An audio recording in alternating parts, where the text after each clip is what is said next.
Welcome to the Great Detectives of Old Time Radio. From Boise, Idaho, this is your host, Adam Graham. If you have a comment, email it to me. Box13 at greatdetectives.net. Be sure to cast your vote every month for the program on Podcast Alley. podcastalley.greatdetectives.net. And follow us on Twitter at Radio Detectives. Well, before we get started, I want to say that this episode is brought to you by our listeners through their great support, both financial and otherwise, is greatly appreciated for the Great Detectives of Old Time Radio. And we've made it now through 500 episodes, so we're going to celebrate with a grand special. Dick Powell, in the mid to late 40s into the early 50s, had a second career as an on-screen tough guy. But a lot of Powell's performances are lesser known. And we're going to bring you one of those performances that, like many great movies, has kind of been lost by studios who aren't willing to make the work accessible in terms of the movie, but the radio version through Lux Radio Theater is available, and it is a great story. It's called To the Ends of the Earth. It stars Dick Powell as a narcotics commissioner by the name of Michael Barrows. And this is definitely a very different role from his Richard Rogue and Richard Diamond kind of lighthearted portrayal. This one's perhaps even more serious than his Philip Marlowe from Murder, My Sweet. This particular film was 2 years in the making. It deals with a very controversial subject in terms of the drug trade. This was the first Hollywood movie to take it on in a very powerful way. There were a lot of people kind of worried about it in terms of how it was going to manage with the production code. So they worked around it, and what they produced was a great globe-trotting detective story that I think you're truly going to enjoy. It was originally released in theaters on February 27th, 1948. This version for the Lux Radio Theater appeared about a year and a half later on May 23rd of 1949. So here now on the Lux Radio Theater, as our 500th episode special, we're pleased to bring you To the Ends of the Earth, starring the legendary Dick Powell. Presents Hollywood.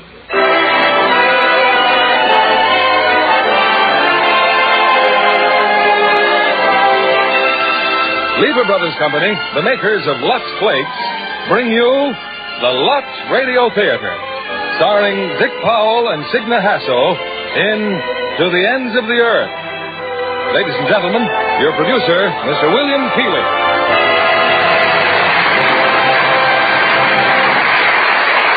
Greetings from Hollywood, ladies and gentlemen. In our play tonight, we take you on a trail of intrigue and suspense that circles the globe. J. Richard Kennedy wrote the story and screenplay of To the Ends of the Earth, and we have the same stars you saw in the Columbia Pictures release, Dick Powell and Signe Hasso. At one time or another in my travels, I think I have visited most of the fascinating and exotic places of tonight's exciting story. And there's one thing I can assure you you'll find everywhere: Lux Flakes. Proof enough that Lux Flakes have made a hit not just with the American housewife, but in Saigon and Singapore and to the ends of the earth. Here's the first act of our play, starring Dick Powell as Mike and Signe Hasso as Anne Grant.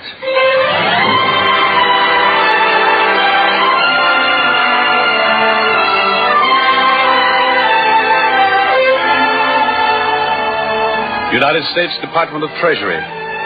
To most of us, that means the place that makes the money. That green stuff we scramble to get and then give back so cheerfully. But the Treasury Department's a lot more than that. It's the Coast Guard, Secret Service, Alcohol Tax Unit, Narcotics. That's where I work, Narcotics. My name, by the way, is Michael Barrows, and I work out of the San Francisco office. And this is the story of how I learned about an innocent, pretty little flower, the poppy. It's not the kind of poppy you've seen. After this one blooms and the petals fall, the pod is ripe. When you bleed that pod, and the liquid that oozes out is processed, the finished product is opium. One day before the war, my assistant, Harry Hart, brought in a teletype from my boss in Washington, Commissioner Anslinger. Geez, there's a ship, Mike. A freighter. Been trying to make a landing along the South American coast. Well, what ship? No name or markings. It's being driven north. Been spotted off Peru and Mexico. Might try for a landing around here to refuel or something. Okay, I'll contact the Coast Guard. Just a routine check, but I thought I'd tag along when 2 days later the Coast Guard spotted the freighter. Must have been hiding at one of the island coves and now was making a run to sea. She was still in our 12-mile limit. If she could get out, she'd be protected by international law. The captain signaled her to stop. She's caught our signal, Barrows, but she's putting on more speed. Go ahead, Miss Adams. Fire one over the bow. The shot didn't faze her. We kept on her tail, acting like we meant to board her and see what the bluff would do. She was past the 12-mile limit now. I was alone at the rail, trying to pick up something through the binoculars. Suddenly, I saw a scramble on her deck, the crew and about 100 men. What happened then was almost impossible to believe. They were pushing those 100 men overboard, men who were chained together, dropping into the sea and disappearing. It was all over in less than a minute. I told the skipper what I'd seen. I asked him to catch up with her, at least let me get a better look. The deck was now empty, just the captain on the bridge. A face I'd never forget. Then we turned back and circled the spot where I'd seen the men go down. And out of the water came the only piece of evidence that said I hadn't dreamed the whole thing. A life preserver. It told me that the ship was the Kira Maru out of Shanghai. 6 days later, I was in Shanghai, the office of the Japanese consul. A most shocking story, Mr. Barrows. But unfortunately, we have no record of a Japanese ship named Kira Maru. You don't believe what I've told you. It is strange that you alone should see 100 men murdered. The Kira Maru was too far off. I saw what happened through the binoculars. Your word is good enough, Mr. Barrows. We will take action against the captain of the Kira Maru. So they brought him to trial. He wasn't there to defend himself, of course, and they couldn't be sure that such a man even existed. But they passed sentence. This court, having carefully considered the testimony, finds the defendant guilty and sentences him to a prison term of 30 days. 30 days? In America, that's what you get for reckless driving. Such sentence to be carried out when and if the accused is apprehended. Thank you, Mr. Barrows. That is all. I cabled Anslinger that I was licked and coming home. I was in the hotel, packing my bag, when I had a visitor, a Chinese gentleman. I saw you in court, Mr. Barrows. I followed your story with great interest. Why? Who are you? One who has always thought that the climate in parts of South America was admirably suited to the growing of the opium poppy. The men you saw murdered were slaves intended for such work. Slaves, huh? You would recognize that captain again if you saw him? I would. 3 days ago, a Japanese captain was landed here illegally from a fishing boat. Why would such a man take employment here in Shanghai as a rickshaw runner? Where would I find him? We'll get to that, Mr. Barrows. These slaves you say you saw. 6 months ago, in Egypt, a Chinese coolie escaped from a ship called the Kira Maru.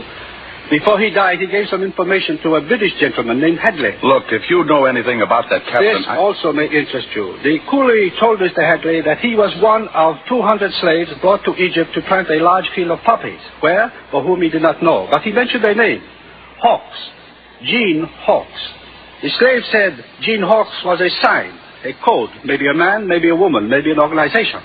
He also said that the harvest of that poppy field would be sent here to Shanghai for refining. This man, Hadley, who is he? The British Narcotics Commissioner in Cairo.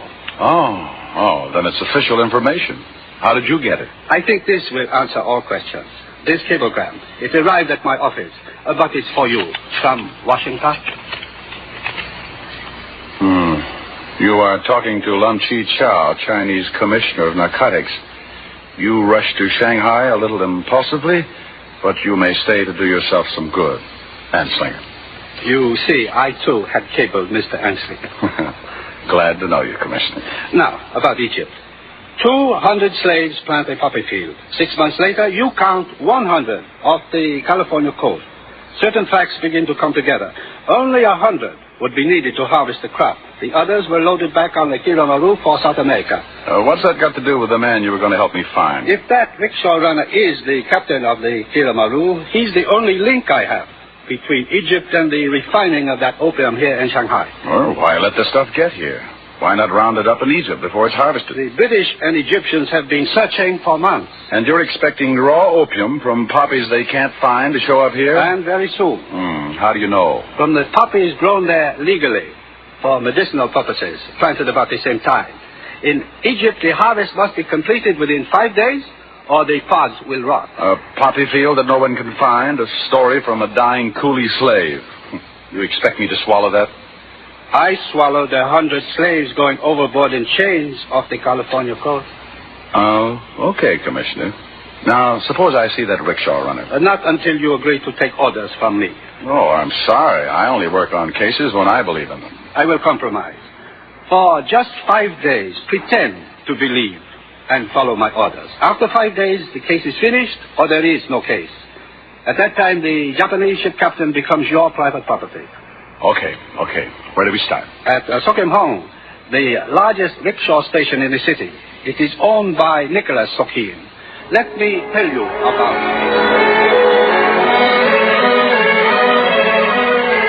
The next morning, I called on Nicholas Sokhim. Here in America, if you want to go somewhere, you call a taxi. In Shanghai, you call a rickshaw. It's big business. I told Mr. Sokhim that my name was Brent, and I was in the rug business.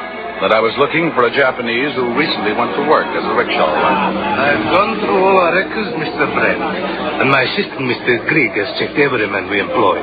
We have no Japanese working here. Oh, thanks, Sokhim. You've been very cooperative. I won't stop looking. If I find anything, I'll call your hotel. I was about to leave when a young woman walked up, good-looking, well-dressed. Holding on to her hand was a Chinese girl. I beg your pardon. I've been looking for Mr. Shannon. Shannon's World Tours. Yes, I understood they would start from here. Mr. Grieg. Yes, sir. Shannon's World Tours. Have I been here for rickshaws today? They're scheduled for tomorrow morning, sir. Oh, I see. Well, thank you very much. Come, Chupin. Come along, dear. I walked back to the hotel, and so did they. But it was Sokhim I was thinking about. I was sure I'd never hear from him again. I was in my room trying to figure the next move when the phone rang. Hello? This is Sokhim. The man you want lives in a rooming house, number 17, Berry Alley. What's his name? He goes by the name of Sego. I'm afraid that's all I can do. Thanks. I waited for over an hour in Berry Alley. Then I saw him come out. The man I'd come 6,000 miles to find. Captain Sego. It was easy following him. He led me straight back to my own hotel, to the desk clerk. Mr. Shannon is expecting me of the Shannon World Tours. What is his room number, please? 506, sir. Elevators to the left. Shannon World Tours. This morning, it was the good-looking girl who had mentioned Shannon World Tours in front of Sokhim's. Yes, sir. Oh, I was just wondering if any American tours happen to be in town. Yes, sir. Shannon's World Tour. What's the schedule? Here's one of his folders, sir. It's on here. Big crowd? No, rather small. 7 or 8 Americans, sir. 10 minutes later, I tailed Captain Sego back to 17 Berry Alley, itching to lay my hands on this murderer. But he wasn't my private property yet, not for 4 more days. Back in Lum's office, we looked for Shannon's pedigree in the narcotics code book. It was Lum who spotted him. Here's your man, Mr. Barrows. A little younger than the photograph in the cover folder, but here he is. Only here he's listed as Shea. Shea instead of Shannon. What's it say about him? World travels, huh? A dodge to make narcotic smuggling easier. Tomorrow morning, join that party of tourists for the day. Memorize their faces. Well, there's one I have memorized. The good-looking girl who came to Sokhim's this morning. Let's hope she'll be there tomorrow morning, too. A pleasant day's work ahead, a tour of Shanghai, a chat with my American companions as we drove along, and time to study every face. There was a stop at the Willa Pratt and Tea House for refreshments. My first real chance at those two I'd seen yesterday looking for Shannon, the girl and her young Chinese companion. Well, it's rather crowded in here, isn't it? What? Oh, yes. Yes, it is. Oh, do you mind those flowers? Isn't that a Rosa chinensis? You see, I go in for roses. My name's Brent. I travel for a rug firm. How do you do? Your little friend here, she seems so unhappy. I hope she isn't ill. Chopin speaks English. Oh, I'm sorry. I didn't know. Well, it's quite all right. You see, the Japanese bombed and captured Chopin's village. They took her family away, and it happened only a few weeks ago. Oh, I see. Chopin, huh? Well, now, that's a nice name. I think I'll just call you Princess. I didn't get your name. Her name is Mrs. Anne Grant. Oh, well, it's a nice tour, isn't it, Mrs. Grant? You're going all the way to the States, Princess? Yes, to San Francisco. Well, what do you know? That's my hometown. I think you're both very lucky to be going there. Oh, Mrs. Grant isn't going. Oh? You're staying in China? Yes, yes, I am. Chopin, come along, dear. I promised Miss Harrison that we'd... The well-known brush-off. Interesting and a little mysterious, this Mrs. Grant. And exactly why was she staying in China? Well, what little I learned went into my pocket notebook. I couldn't risk remembering every minor detail, and minor details might prove very important. Our last stop for the day was at the temple, and when we came out, it didn't seem too unusual that the wheel of my rickshaw should break down, or that Shannon himself should offer to walk me back to the hotel. Tell me, Mr. Brand, didn't you lose something this afternoon? This is yours, isn't it, this notebook? Oh, yes. Yes, it is. What did you say your business is? Oriental rug. Strange you'd make these notes about my guests. Or are you really a census taker? I have no idea. Let's get back to the street, huh? Oh, we'll save a lot of time down this alley. Now, what did you want those names for? Talk fast, mister. Who are you? Now, before you get tough, Mr. Shea, listen. You've been caught before. This time you'll do 5 years unless you talk. About what? A ship named the Kiramaru. I don't know what you're talking about, but I know who you are, and I'm not going to let you pin a 5-year stretch on me.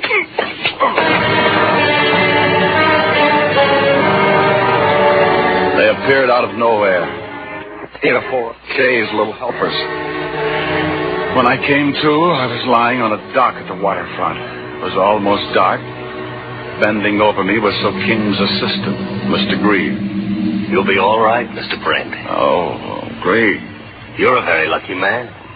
Mr. Sokim had a hunch this might happen. Well, what did happen? Shannon was going to kill you. I followed him here. When he resisted, well... Shannon's dead? Yes. He was wearing this belt. It's unrefined opium. Mr. Sokim knew he had it somewhere. How? He called on Mr. Sokim before your tour started. Mr. Sokim told him he had no interest in smuggling narcotics. Then what? Well, Shannon said this shipment was perfectly safe. Straight off a Japanese boat. Did he say where it was grown? I believe he mentioned Egypt. Where in Egypt? Oh, I don't know, sir. I have an automobile, Mr. Brent. Perhaps I'd better take you to your hotel. Well, if you don't mind, I'd like to stop at a friend's first. Mr. Lum, 25 Peacock Lane.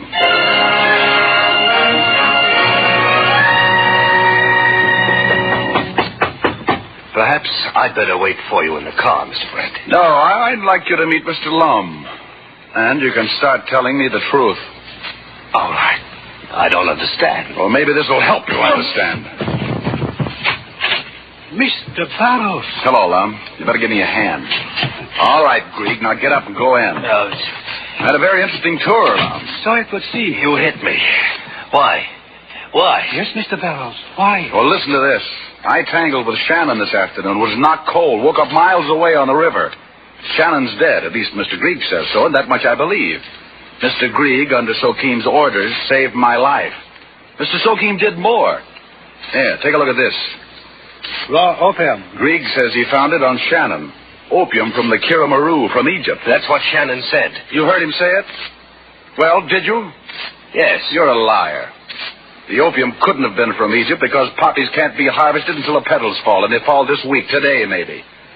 The opium we're looking for is still in Egypt. Shannon got that from the Japanese captain. He got nothing from the Japanese captain. Sokim told the captain to lead me to the hotel yesterday. I was supposed to hear him say, "Mr. Shannon's room, please." That was to throw me off, to pin suspicion on Shannon. And then Mr. Sokeem saves my life. Throws me some narcotics that could have been Shannon's or anybody. Then you think Mr. Sokeem is interested in narcotics? He's got to be. And 10 to 1, that refining equipment you're looking for is somewhere in Sokeem's rickshaw station. I'll phone the police.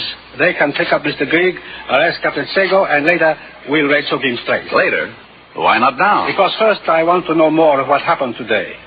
This way, Mr. Grieg.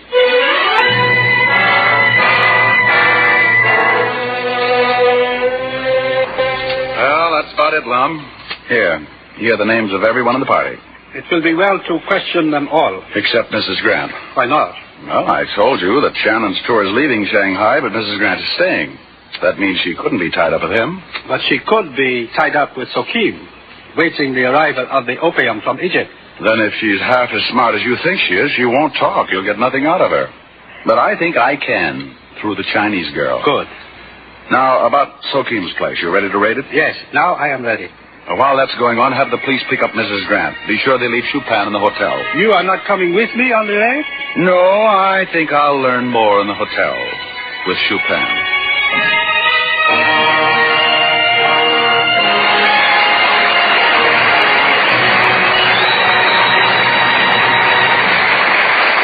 Before we bring you Act 2 of To the Ends of the Earth, here's Libby Collins, our Hollywood fashion reporter. You know, John, girls who are going to college this fall, or who are in college now, will get a lot of good ideas from Jean Peters' wardrobe, and it happens every spring.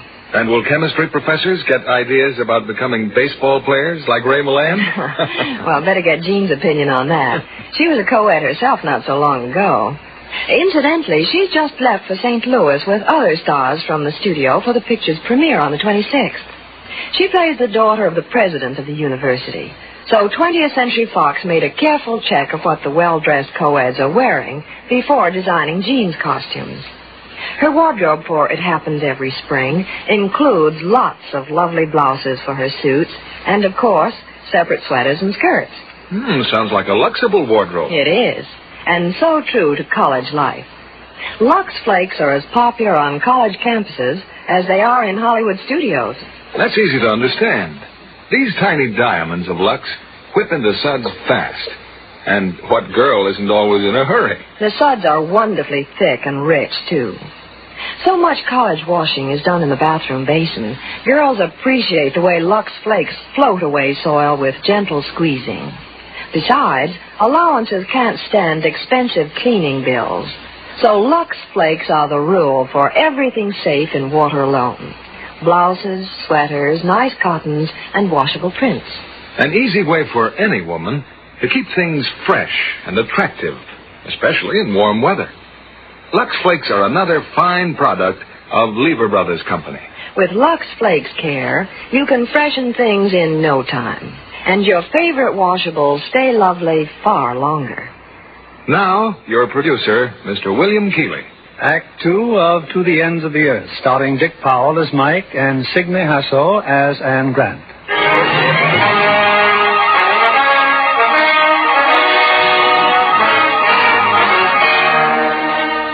And so while Lum and the police were raiding Sokeem's rickshaw station and Mrs. Grant was being held at headquarters for questioning, I went to her rooms at the hotel. The Chinese girl, Chupin, opened the door. Oh, Mr. Brent. Well, hello, Princess. Is Mrs. Grant in? Oh, she went out. She was very upset. The tour is not sailing to America. Yes, I heard about that. I thought I could help you get to San Francisco some other way. I bet you've known Mrs. Grant a long time, huh? Only a year, Mr. Brent. She was my governess back home in Panyin after her husband died. Oh, that's too bad. I suppose Mr. Grant was a teacher or a missionary? An engineer. They were married in America. Mrs. Grant used to tell me all about... Good evening. Oh, hello, Mrs. Grant. I was just talking to... Chupin, I'm sorry, dear, but I forgot to stop in the lobby. Will you see if there's any mail, please? Yes, of course. Thank you, dear. And now, Mr. Brent, what are you doing here? Weren't you called at the police station about Shannon? Why, yes. They sent me back here to get my papers. Well, I knew Chupin was alone. I thought I could cheer her up a little. Strange kid. She can't be more than 13 or 14. Yet time... I know. At times, she looks much older. Yes, that's what death and bombs will do to a child. Suppose I could help you, Mrs. Grant. How about 2 tickets on the Clipper? Oh, it's very kind of you, but I'm not going to America. You want to stay in China? Yes, I do. Well, I guess you have your reasons. The children of this country have a right to live. You're kind of young to bury yourself in Panyin. What else did Chupin tell you, Mr. Brent? Something about my husband, perhaps? She mentioned him, yes. He was killed by Japanese bombs while doing a job for China. I intend to finish that job as best I can. Why not go back home and tell Americans about China? Raise barrels of money for thousands of Chupins. Or maybe there's something else. You don't want to talk about it. What makes you think so? Because if Chupin means to you what you say she does... After a point, she doesn't. And the sooner she realizes... I'll take it. Hello? It's rather important that you come to Sokim's, Mr. Brent. That is, if you're finished... I'll be right over. Oh, that was those people who sent for you, Mrs. Grant. And while I'm there, I'll try to make some arrangements. I'm sure everything's going to be all right. Thank you. We'd made a good guess about Sokim. Upstairs, over the shed where the rickshaw drivers lived, was equipment enough to refine half the opium in Asia. Only Mr. Sokim wasn't there to tell us about it. He'd swallowed poison. Mr. Sokim was dead. So, actually, we have learned very little, Mr. Barrows. He died before I could question him. Oh, we should never have moved in on him. We should have waited until the opium from Egypt had arrived. Once you knocked Mr. Big down, there was little else we could do. Yeah, I know. I made a bad mistake. Oh, in my time, I made a few myself. Sokim was afraid. Afraid of what? Mr. Barrows, for years there's been an organization in China operating in drugs, backed by the Japanese High Command. Why? Because drugs eat away a people's will to resist, and conquest becomes easy. And the brains of this organization? Citizens of all nations. Fanatical Sokims who believe in conquest. The degenerates who can be bought to do this filthy work for the Japanese High Command. But let someone fail. Sokim failed. Suicide. Sokim's death will warn the others. That raw opium will never come here now. I am sending Sokim's papers to Cairo immediately.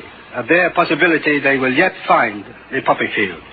It is my hope that you will take them. Oh, I'm sorry, Lum. I know it was my blunder that finished the case here, but it is finished. What about Mrs. Grant? For a year and a half before coming to China, she was in Egypt. The visas and dates on her passport leave no doubt of it. Look, now, any decision on my going to Egypt would have to be made by my boss. Mr. Anslinger and I have exchanged several messages. Oh. He's quite willing that you should go. One step ahead of me right down the line. Excuse me. Yes? This is Captain Singh. We have just released Mrs. Grant. Thank you. She wishes to leave at once for San Francisco with suit Brand. One moment, please. Mrs. Grant wishes to go to San Francisco. She told you that? She told me she was staying in China. Well? Let her go. Our men there can watch her the moment she lands. We think she should go, Captain.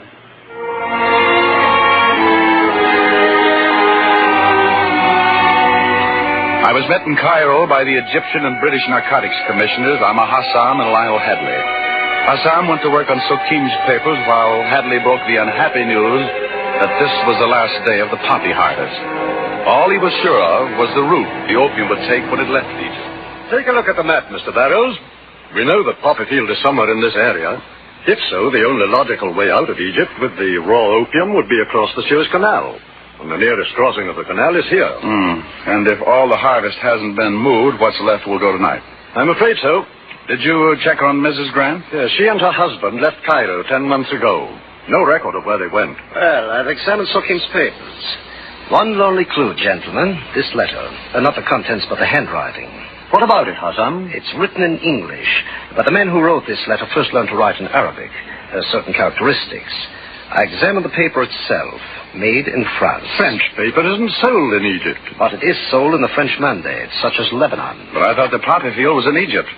Where does Lebanon come in? Lebanites. We have many wealthy Lebanites with estates in Egypt, especially in the suspected area. Suppose we run the film again. Why not? We have motion pictures of some of the Lebanon estates, Mr. Barrows. Let's look them over. This is the last reel, Mr. Barrows. The estate you're looking at now belongs to Ali Yusuf. 10 acres of roses grown for perfume. What kind of roses? They don't look like much from the air. Rosa Sancta, probably. You're Rose Stancia? Oh, I certainly am. I'd like to get a cutting of that Rosa Sancta to take home with me. This next estate belongs to Jafar Pasha. Maize and cotton, easily identified. And now, we move to the uplands. Uplands? How do they get the water? Piped over from the Nile, drawn up by pumps. That's a bit of engineering. And now this estate is at the edge of the Bayadea Plateau, the property of Binda Shah. 30 acres of roses for perfume. Artificial irrigation, huh? A very modern job was done up there about 2 years ago. Mm-hmm. You wouldn't remember that engineer's name. I'm afraid not. Cheer up, Barrows. Perhaps what we all need is a drink. How far is it to this Binda Shah's place? Oh, 3 hours by car. I'd like to have a specimen of that rose. Binda Shah would never let you go near the place. It's strictly against Muslim law. That's why we had the photograph from the air. Why couldn't I climb one of those cliffs? You're not serious. Why not? Well, even if you didn't break your neck climbing, Binda Shah would break it for you when you got to the top. Oh, it'd be dark by the time I got there. Mind if I borrow your car? Nothing could prevent Hadley and Hassan from coming with me. They knew it was more than a rose I was after, and these were the last desperate minutes of the last day.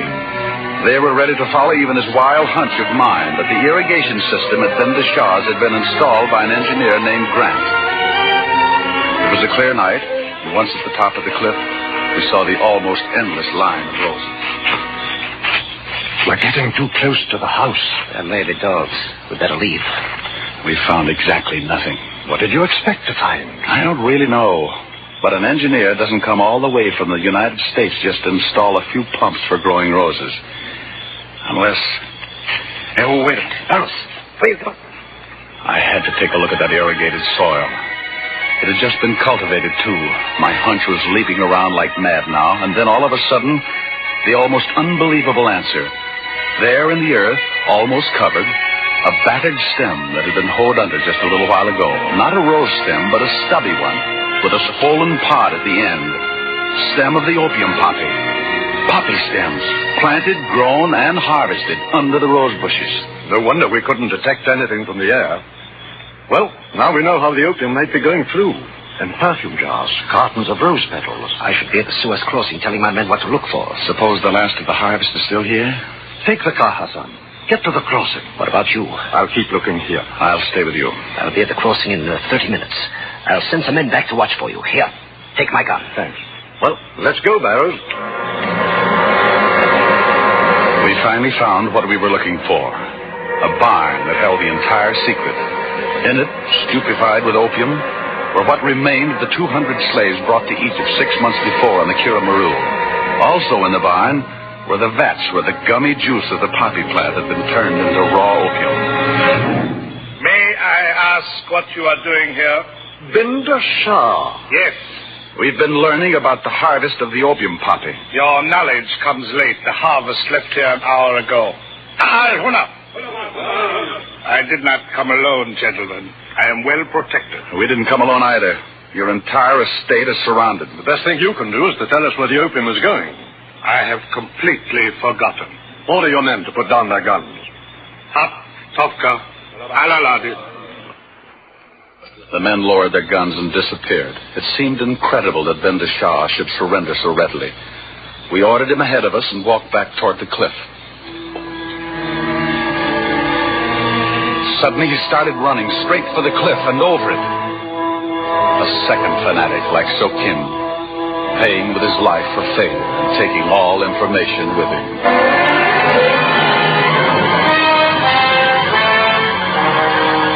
By midnight, we were at the Suez crossing, only there wasn't a sign of the opium. At dawn, Hassan's men came back from Binda Shah's where they'd searched the estate. Binda Shah's private papers yielded nothing, but out of the pump house came an interesting item, an engineer's logbook. In the book was a snapshot. Well, who is she, Barrows? You seem to recognize her. Oh, Mrs. Grant. This logbook belonged to her husband. Hey, wait. Barrows! Hassan? It sounds exciting. The opium scar. That's not news, Hassan. But I think I know where it is. Now, who has left this crossing tonight? According to the customs men, no one's left here since 6 o'clock yesterday afternoon. What about that camel driver I told you about? But you said his camels weren't carrying anything. No, nothing on their backs. 1 native driver, 10 camels. Headed for Beirut, you said. The camel driver said the price of camel hair and hides has just gone up. He's taking them to a slaughterhouse. Then what makes you I think... just telephoned Beirut. Actually, the price of camel hair and hides had gone down. The driver was lying. It is my opinion that the opium is inside the camels, forced down their throats in some sort of containers that will be removed at the slaughterhouse in Beirut. Fantastic. Any more fantastic than poppy plants growing under roses? I suggest we get to Beirut, gentlemen, and wait for the camels. Hadley put a couple of men on the trail of the camel driver. We took over again near the outskirts of Beirut. But this was French territory, and helping us now was Emile Aurissier, the French narcotics chief. It is vital, monsieur, that the camel driver never know that we suspect. How can we examine his camels without his knowing it? He will find hundreds of camels at the edge of the city, and men from the Department of Sanitation checking the beasts against disease. His 10 camels along with all the others. What he will not know is that only his camels will be fluoroscoped. You get suspicious. Undoubtedly. As a result, there will be no delay at the slaughterhouse. Now, I suggest you wait at the hotel. I will have the information you need sometime this afternoon.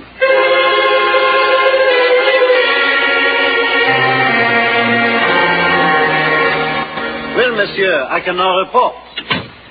In the stomach of each camel were many metal cartridges. You may be sure they contain the opium grown on Binder Shah's estate. An estimated $100,000 worth in each beast. $1 million all told. Where were the camels taken? To a slaughterhouse owned by a man named Agassiz. 40 minutes ago, a truck left the slaughterhouse for the docks. It carried 3 bales for shipment. Then let's get to the docks. We've got to know their destination. One of my men already has that information. The first bale went to a Mediterranean freighter addressed to Monsieur El Lexator, Athens, Greece. The second will go aboard a French ship bound for Marseille and someone named Delier. The other bale went to a Dutch freighter addressed to N. Brandstatter, Havana, Cuba.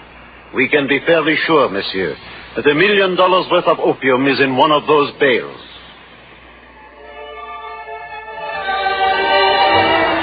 That night at dinner, we celebrated the first solid clue that might take us eventually to the leader of Gene Hawk's ring. That woman, Monsieur Barrows, the one in Shanghai. You told me before you would show me her photograph. Oh, yes. Here you are, Laurissier. We found it in Grant's logbook. Yes, very beautiful. Intelligent, too. Knew there were poppies growing at Binder Shah's. Much too intelligent to mention it. And she is still in Shanghai? No, she's not. Oh, by the way, Laurissier, that man you're sending to Havana tomorrow, that's on my way home. I'd like to follow that bale myself. Another hunch, Barrows? No, Hadley, this time it's information. I had a cable today from my office in San Francisco. Here, read it. Anne Grant left San Francisco a few hours after arrival. Destination, Havana, Cuba.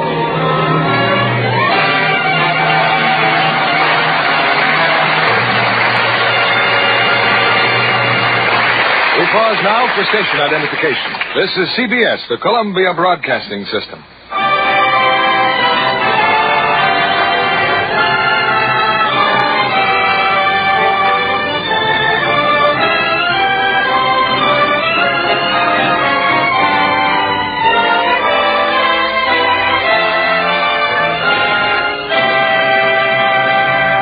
After a brief intermission, we'll continue with Act 3 of To the Ends of the Earth. Our special guest tonight is beautiful Lola Albright. Lola has just been handed a new contract with Columbia Pictures. I'm so thrilled, Mr. Keeley, I can hardly believe it. You know, they tell me at Columbia you've been a very apt pupil. Well, yes, I did study hard, but what I appreciated most was the opportunity of going on sets. That's how I happened to see that terrific earthquake scene for Lust for Gold, and I certainly was impressed. Really a great picture. You know, Glenn Ford does a remarkable job with an unusual characterization. There's something really different what he's done heretofore on the screen. And I loved Ida Lupino and the lovely costumes of the 80s.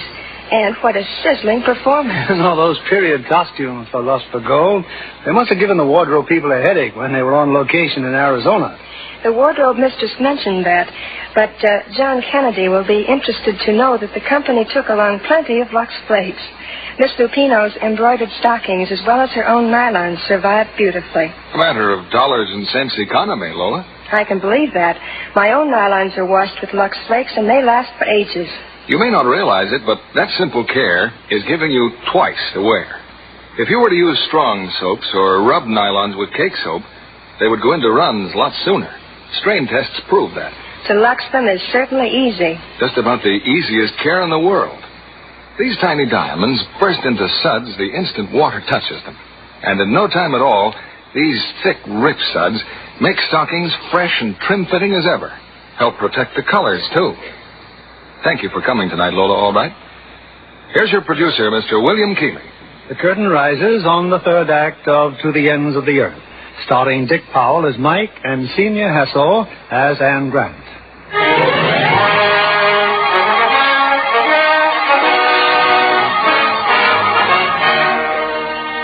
I was sure that the bale containing the opium was the bale being shipped to Cuba. Or, why was Mrs. Grant going there?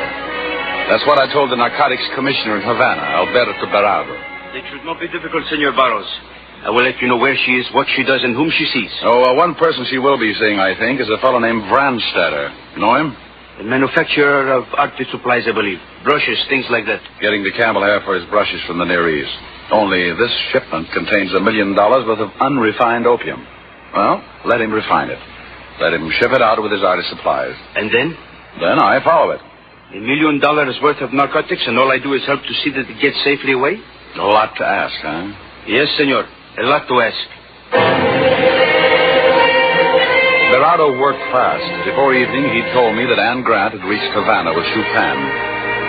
2 days later, the Dutch freighter arrived, and the bale of camel's hair was now in Brandstatter's possession. That night in my room...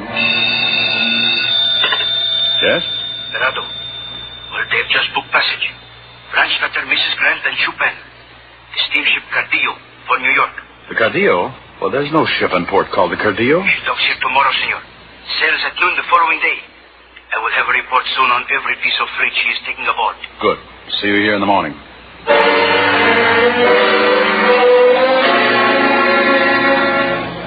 For 24 hours without pause, Barrows and his men checked and rechecked the cargo of the Cardillo. Absolutely nothing was being shipped by Brandstatter. Not a ray of hope until 3 hours before sailing time. And then some last-minute cargo arrived on the dock. Artist supplies from N. Brandstatter, addressed to a man named Sharp, Maiden Lane, New York. A ray of hope that made no sense. There wasn't a chance the opium was in those boxes. The most routine checkup in the New York Customs would reveal it. It was too late now to do anything but let Brandstatter get the opium on board his own way and take our chances of finding it. But right then, a couple of worried men got lucky. One of Barrows' lookouts on the dock came up to report a very ordinary incident. The truck which had delivered the boxes of artist supplies had stalled on the wharf.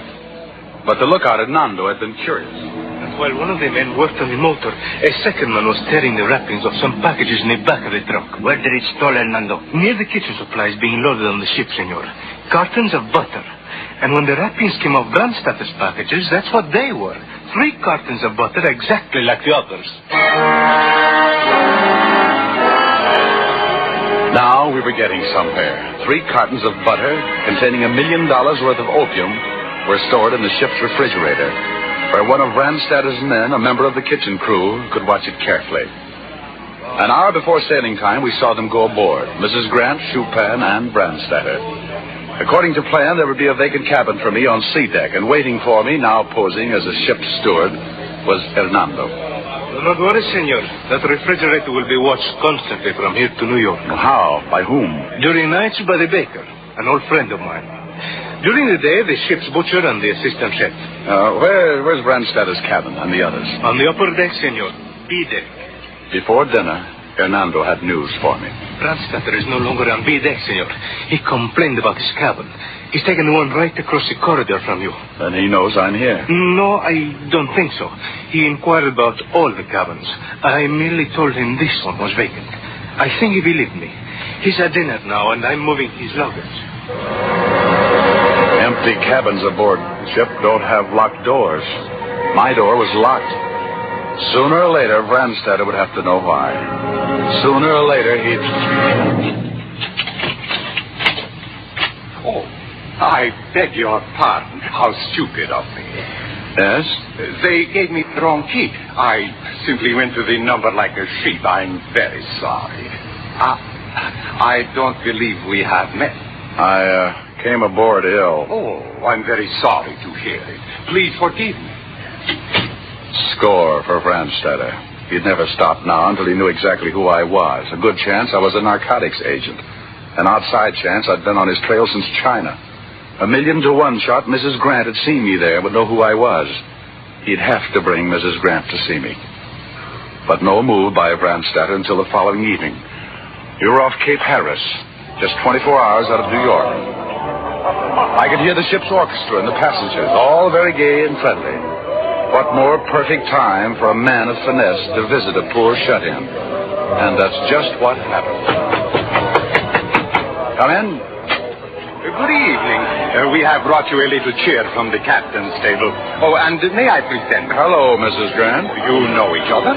Why, yes. Mr. Brand and I... What a charming coincidence. We met in Shanghai, Mr. Brandstetter. You seem to be feeling much better tonight. Much better, yes. I'll be up and around tomorrow. Good. Well, I really should be going back to the party. Oh, why don't you stay a while, Mrs. Grant? I'm sure you will have a lot to talk about. I'm sorry you've been ill. No, just a touch of fever. I picked it up in Egypt.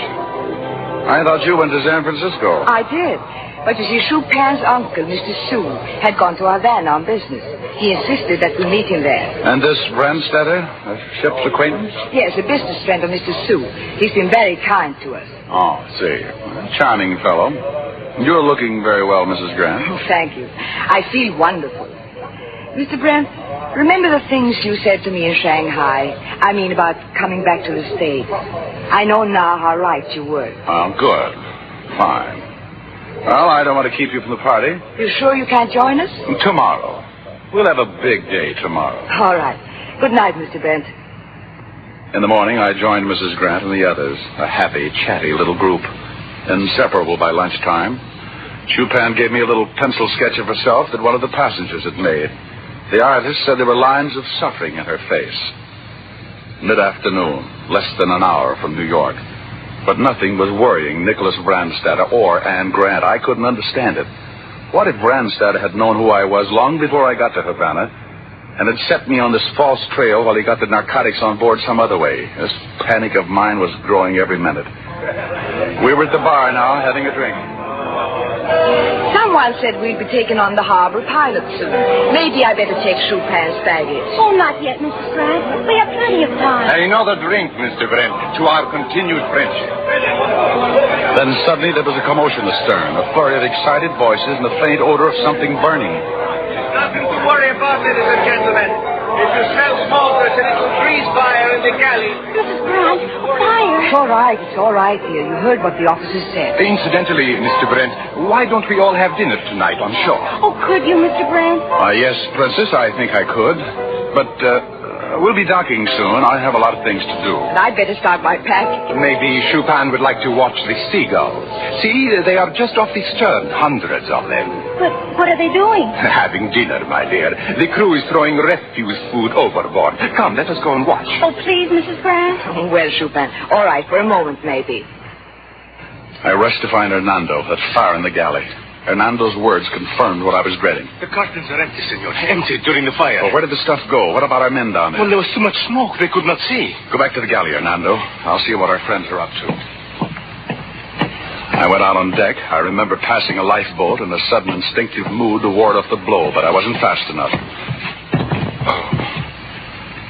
When I came to, I was lying in my cabin. The ship's doctor was there. So was Hernando.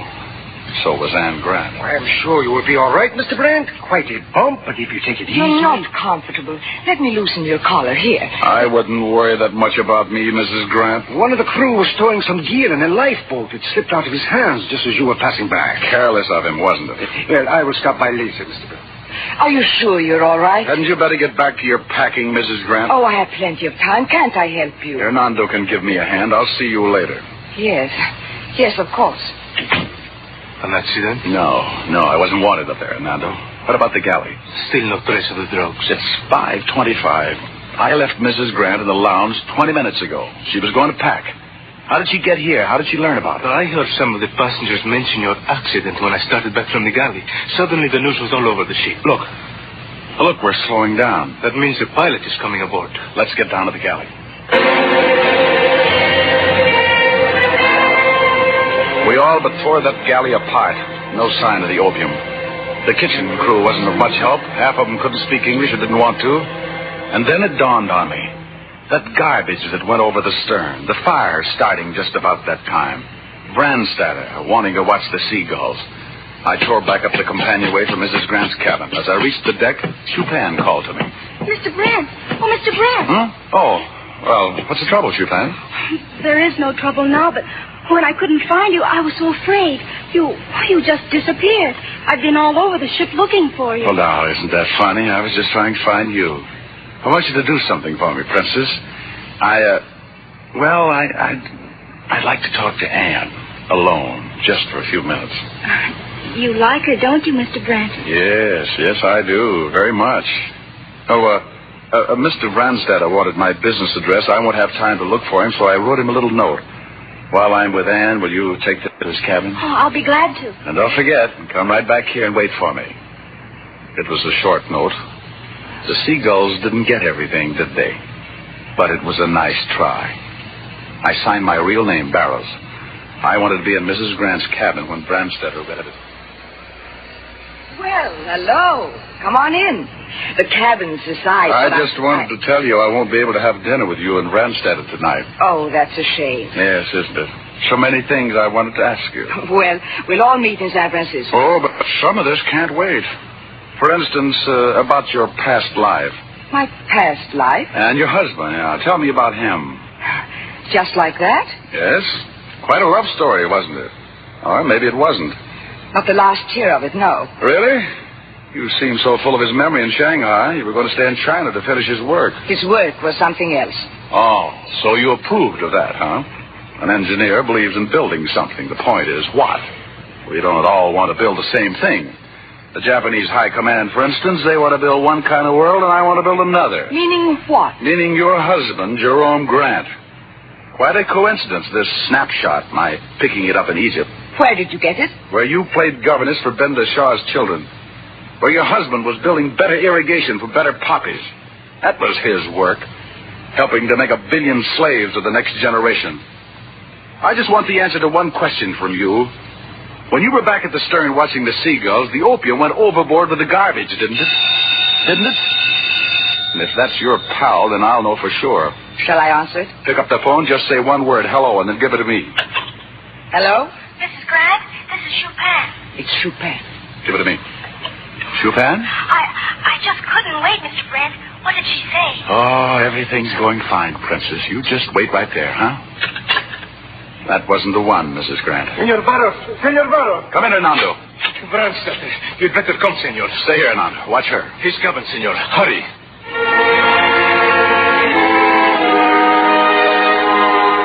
Suicide. The third fanatic who paid for failure. But Brandstatter's death told me many things I wanted to know. While the ship's captain was fixing the approximate spot where the opium had been thrown overboard, I was talking by radio to the Coast Guard. I asked for boats to meet the Cardio as fast as they could get to us. Is a charter where stuck with overboard, Mr. Barrows? Within half a mile anyway. $1 million in opium at the bottom of the ocean. But not for long, Captain. This stunt isn't exactly new.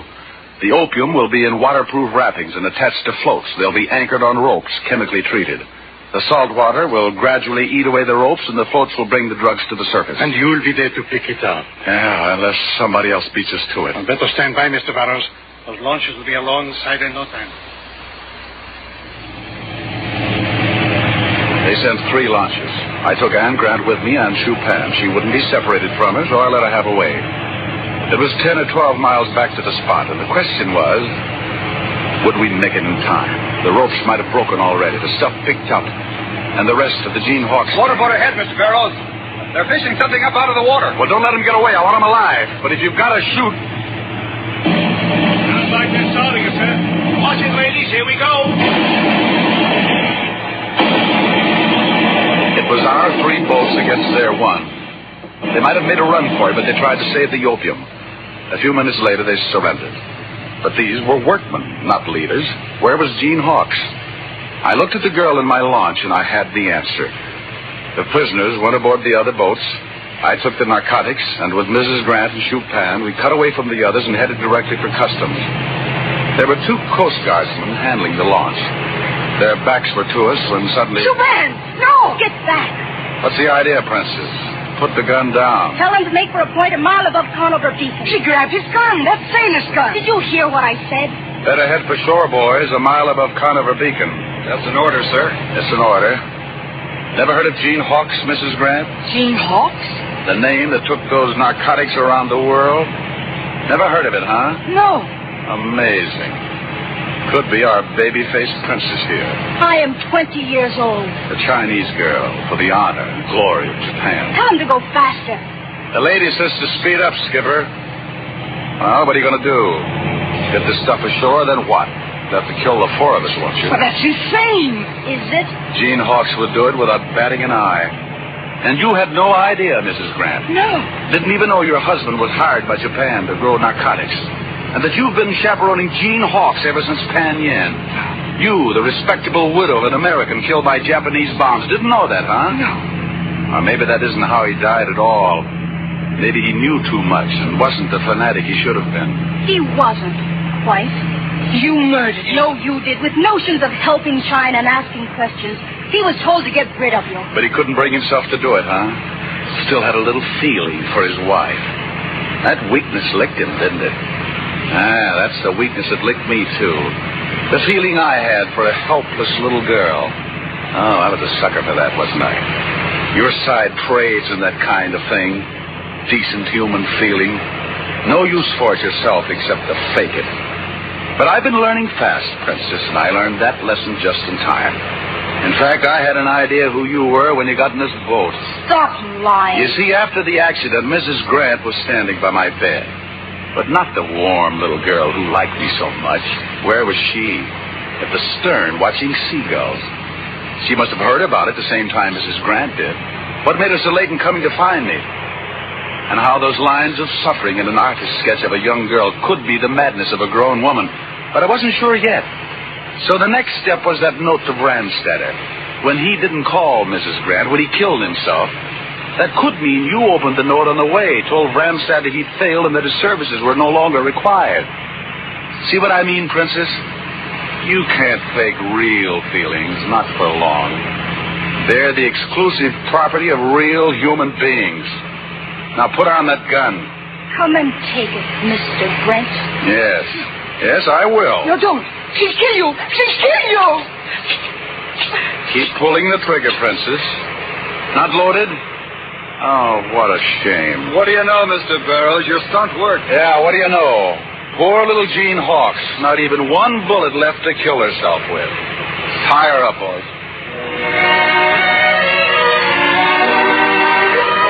That's how and where the trail ended, in outer New York Harbor off Conover Beacon. And that's where another trail began, you might say, because now, back in Frisco, I don't have to worry about my roses getting watered. Anne does it, like any normal wife should.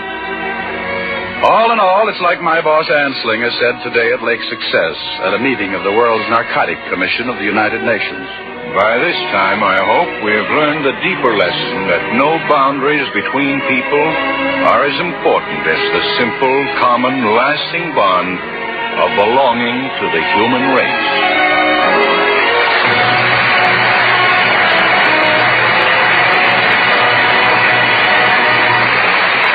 Before our stars return for their curtain calls, here's a sensational bargain for homemakers.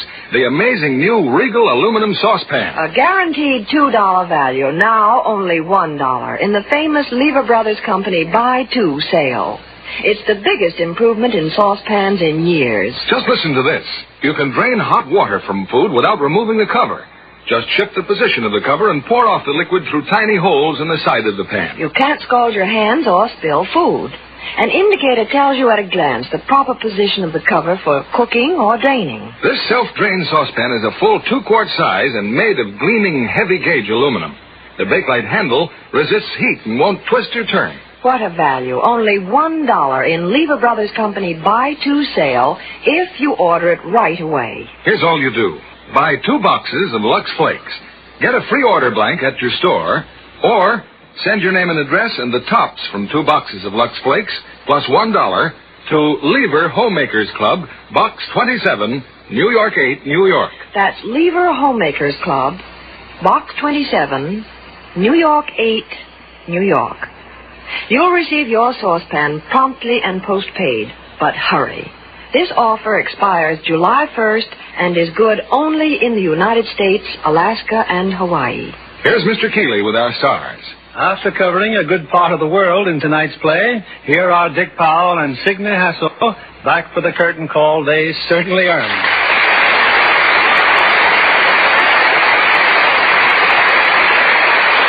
Thanks a lot, Bill. I'd like to thank Signe for postponing her New York trip so she could be with us tonight. Are you vacationing on Broadway, Signe? No, nothing like that, Mr. Keeley. I'm going east to rehearse for the play Love for a Stranger, and then I'm going to tour in summer stock with it. Then I guess you'll be traveling most of the summer. Yes, and I packed my trunks this morning, and I think you may be interested to know that one thing I always put in is an emergency supply of Lux Flakes. I wouldn't be without them. Well, good luck with your tour. Dick, I hear you've joined the Northwest Royal Mounted Police for your newest picture. That's right, Bill. This is our second production with our own company. The story is the bestseller Mrs. Mike, isn't it? Mm-hmm. And who plays Mrs. Mike? Well, Evelyn Keyes, and she's doing a wonderful job. Any location trips? Oh, we had one trip to Sun Valley. It's been so cold here lately, though, we could have shot it in Hollywood Boulevard. Later on, we'll go to the High Sierras for summer scenes. What play are you producing here next week, Mr. Keeley? One of the most unusual dramas the screen has given us in recent years is the 20th Century Fox hit, Anna and the King of Siam. And repeating one of her greatest screen performances, we'll have Irene Dunn. Her co-star, a fine artist you've all been waiting to hear, James Mason. I know everyone in this audience will be back next week to hear the exciting story of Anna and the King of Siam. You'll have another hit, Bill. Good night. Good night. Good night, and thank you. Lever Brothers Company, the makers of Lux Flakes, join me in inviting you to be with us again next Monday evening when the Lux Radio Theater presents Irene Dunn and James Mason in Anna and the King of Siam. This is William Keeley saying good night to you from Hollywood.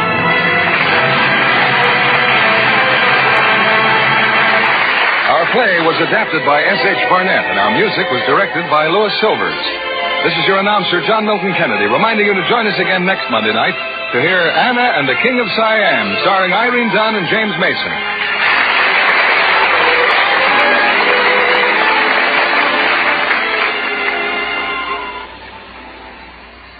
The generous new bath-size Lux toilet soap is making a hit with screen stars, with lovely women everywhere.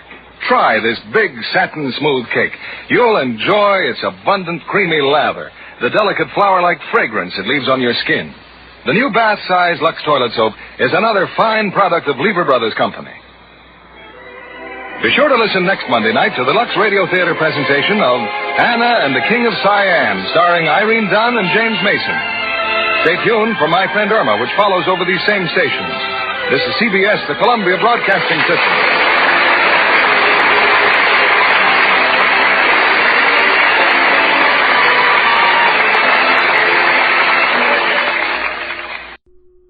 Welcome back. A very powerful story. This makes me want to see the film version of this. It's too bad this is not actually available on DVD. But if you've got Turner Classic Movies or one of the classic movie channels, watch for this. One thing I found particularly interesting in the plot was the idea of opium as a tool for extremists. And not just a fundraising source, but also a way to wage war on the minds and will of the American people. And this idea actually does hold true up to the present day, and some of the recent terrorists, including Osama bin Laden and Al-Qaeda, which was very big into heroin smuggling. So this is one of those radio episodes that kind of makes you realize, maybe things haven't changed so much in 60 years in some regards. Well, that'll do it for this special episode. I hope you enjoyed it. This was just an absolutely thrilling mystery and a pleasure to listen to and a pleasure to bring to you. We will be back on Monday with Barry Craig, and Dick Powell will be up again for you on Tuesday in Rogues Gallery. In the meanwhile, send your comments to box13@greatdetectives.net. Follow us on Twitter at Radio Detectives, and give us a call, 208-991-4783.